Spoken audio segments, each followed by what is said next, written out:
अभी एक फैशन हो गया है अंबेडकर अंबेडकर अंबेडकर अंबेडकर अंबेडकर अंबेडकर। इतना नाम अगर भगवान का लेते तो 7 जन्मों तक स्वर्ग मिल जाता।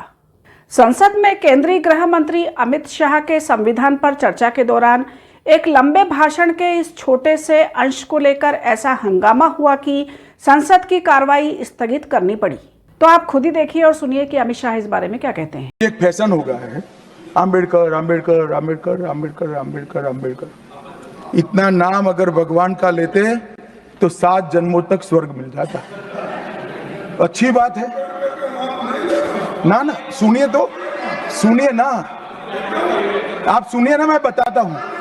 हमें तो आनंद है कि अंबेडकर का नाम लेते हैं। अंबेडकर का नाम अभी 100 बार ज्यादा लो, परंतु साच अर्थ में अंबेडकर जी के प्रति आपका भाव क्या है ये मैं बताता हूं। मान्यवर, अंबेडकर जी को देश की पहली कैबिनेट से इस्तीफा क्यों दे दिया? अंबेडकर जी ने कई बार कहा कि अनुसूचित जातियों और जनजातियों से हुए व्यवहार से मैं असंतुष्ट हूं। सरकार की विदेश नीति से मैं असहमत हूं और आर्टिकल 370 से मैं असहमत हूं। इसलिए वो छोड़ना चाहते थे। उनको आश्वासन दिया गया, आश्वासन पूरा नहीं हुआ। उन्होंने इग्नोरेंस के चलते इस्तीफा दे दिया। और एक श्री BC रॉय ने पत्र लिखा कि अंबेडकर और राजा जी जैसे 2 महानुभाव मंत्रिमंडल छोड़ेंगे तो क्या होगा। तो नेहरू जी ने उनको जवाब में लिखा है, राजा जी के जाने से तो थोड़ा बहुत नुकसान होगा, अंबेडकर के जाने से मंत्रिमंडल कमजोर नहीं होता है। मान्यवर, ये विचार जो खड़गे जी कह रहे हैं ना, क्या आपत्ति है? जिसका विरोध करते हो उसका वोट के लिए नाम देना कितना उचित है? क्योंकि अब अंबेडकर जी को मानने वाले पर्याप्त संख्या में आ गए हैं, इसलिए आप अंबेडकर अंबेडकर कर रहे हो। मान्यवर, मुंबई के मेयर ने एक पत्र लिखा था कि मऊ में अंबेडकर जी का स्मारक बनाना चाहिए।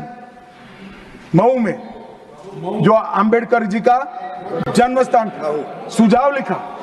उन्होंने कहा आमतौर पर स्मारक निजी पहल से बनाने चाहिए।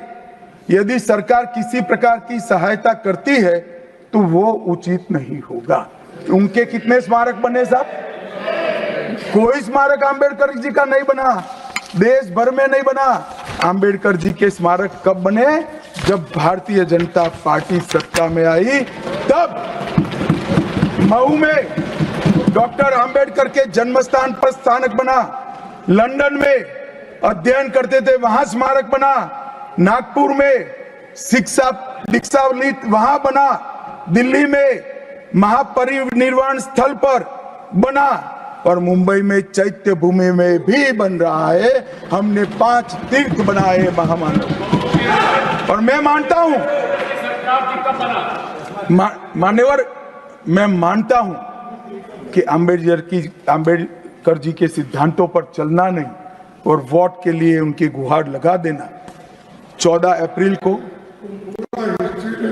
राष्ट्रीय समरसता दिवस घोषित किया हमने। 26 नवंबर को संविधान दिवस घोषित किया। उस वक्त भी इसका विरोध कांग्रेस के वरिष्ठ नेताओं ने किया। इस बयान में अंबेडकर का अपमान देख रहे हमलावर विपक्ष को जवाब देने के लिए अमित शाह ने बुधवार को प्रेस कॉन्फ्रेंस की। अमित शाह ने कहा, जिन्होंने जीवन भर बाबा साहब का अपमान किया, उनके सिद्धांतों को दरकिनार किया, सत्ता में रहते हुए बाबा साहब को भारत रत्न नहीं मिलने दिया, आरक्षण के सिद्धांतों की धज्जियां उड़ाई, वे लोग आज बाबा साहब के नाम पर भ्रांति फैलाना चाहते हैं। यही नहीं, प्रधानमंत्री नरेंद्र मोदी ने सोशल मीडिया पर बयान जारी कर बताया कि उनकी सरकार ने भारत के संविधान निर्माता भीमराव अंबेडकर के सम्मान में क्या क्या काम किए हैं। अब लेकिन बात यहां खत्म कहां होने वाली थी। इन सब के बावजूद हंगामा यही नहीं रुका। कांग्रेस अध्यक्ष मल्लिकार्जुन खड़गे ने अमित शाह पर अंबेडकर का अपमान करने का आरोप लगाते हुए उनका इस्तीफा मांग लिया। खड़गे ने कहा, बाबा साहेब का अपमान किया है, संविधान का अपमान किया है, उनकी आरएसएस की विचारधारा दर्शाती है कि स्वयं बाबा साहेब के संविधान का सम्मान नहीं करना चाहते हैं।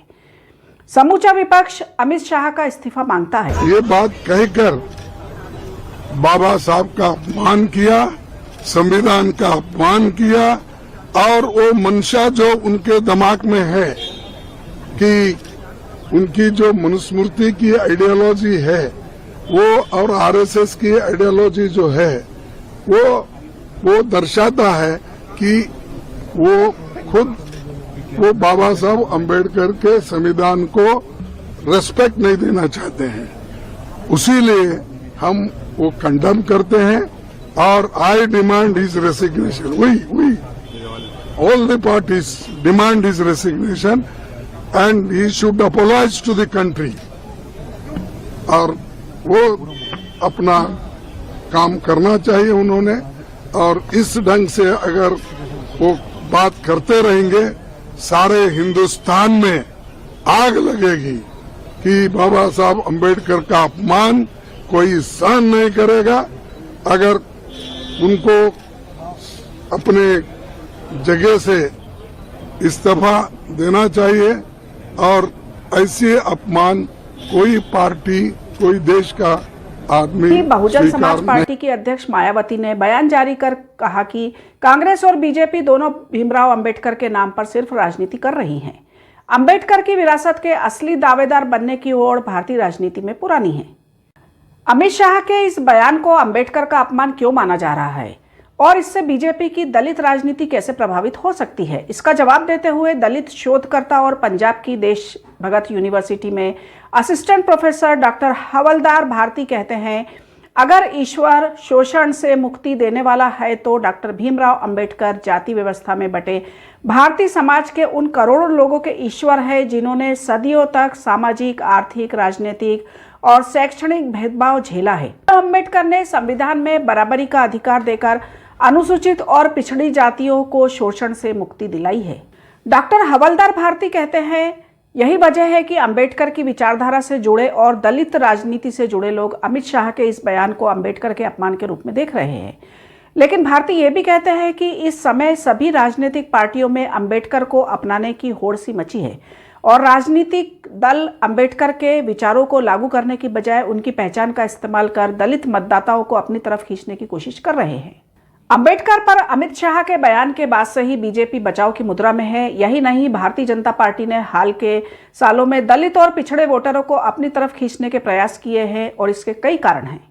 बीजेपी की कोशिश रहती है कि जाति पहचान की राजनीति हावी ना हो और बहुसंख्यक हिंदुओं की धार्मिक पहचान की राजनीति मजबूत हो। बीबीसी में छपी खबरों के अनुसार राजनीतिक विश्लेषक प्रोफेसर अभय कुमार दुबे कहते हैं, राष्ट्रीय स्वयंसेवक संघ मुख्य तौर पर महाराष्ट्र की ऊंची जातियों खासकर ब्राह्मणों का संगठन था और शुरुआत में अनुसूचित जातियां इसकी तरफ आकर्षित नहीं होती थी।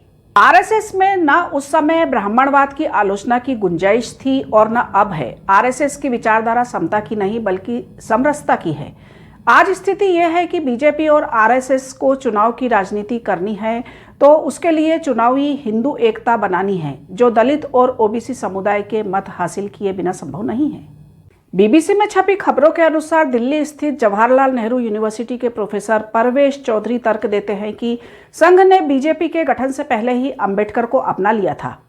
साथ ही वे कहते हैं बीजेपी आज से नहीं बल्कि जनसंघ के समय से ही या उससे पहले से भी दलितों को बढ़ावा देती रही है। कहते हैं अमित शाह के मुंह से भले ही निकल गया हो लेकिन इस पर बहुत हैरान होने की जरूरत नहीं है।